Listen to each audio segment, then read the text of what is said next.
Kandidati i Partisë Socialiste Damian Gjiknuri zhvilloi takime me pensionistë të Konispolit.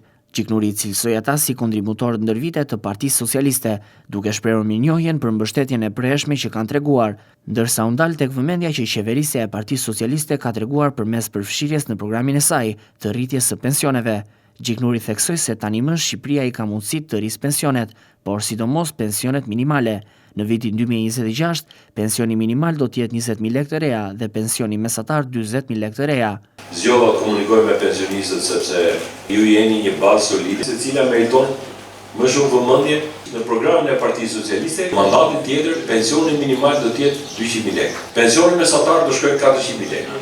Ne jemi në një zgjidhje problemi të viteve të kontributeve për njerëzit që kishin punuar në bujqësinë kooperativ që nuk plotësonin vitet e punës dhe detyroheshin shkonin në gjykata, tashmë e zgjidhëm me ligj dhe ajo fillon për njerëz botor. Ne kemi mundësi që fondet kryesore për investime do t'i marrin nga Bashkimi Evropian.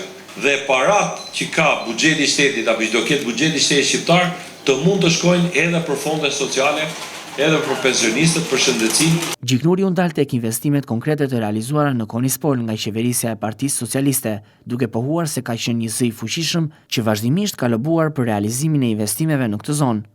Kam bërë çmos që të sjell investime në zonën tuaj dhe kam bërë qoftë në infrastrukturë në rrugë, qoftë edhe me fondet për risjellje, direkt në bashkëpunim me bashkinë, kërkesë e komunitetit, arrita si politikan, si drejtues dhe si ish ministër të bëja diçka për zonë.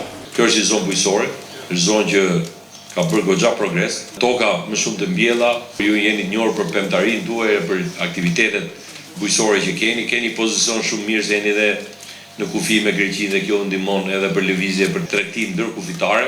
Shumë shpejt do të fillojë dhe ajo që unë e fillova në atë kohë si projekt, puna e rrjetit të energjisë elektrike. Tashmë do të bëhet dhe kjo unaza energjetike që përfshin të gjithë bashkinë tuaj. Gjiknuri kërkoi mbështetjen masive përmes votës për Partinë Socialiste dhe për emrin e tij si kandidat, duke pohuar se kandidatura e tij ofron garanci politike si një përfaqësues i denj i Partisë Socialiste, që i ka dhënë provat e mbajtjes së fjalës. Për identitetin tuaj, qoftë patriotik, po qoftë dhe interesin tuaj si kombëtar, si ekonomik, si social, mendoj që vota për Partinë Socialiste është e vetmja rrugë, e vetmja drejtim që e mban Bashkinë e Konispolit në qendër të vëmendjes së qeverisë. Unë kam bërë shumë për bashkinë, një mirënjohje e pres, e para një patjetër vot për Partinë Socialiste, e dyta nëse do të jemi një vot për kandidaturën e Damian Gjiknurit, unë jo vetëm thjesht do të jemi obliguar moralisht, por do të kem peshën morale të votës tuaj për të bërë ato gjërat mira që i kam bërë dhe më përpara për ju, po tashmë edhe me një ratifikim popullor me votë masive nga qytetarët e qarkut vlorë, përfshirë dhe bashkitë tuaja, për të dhënë një mesazh që ky është modeli politikanit që ne na pëlqen.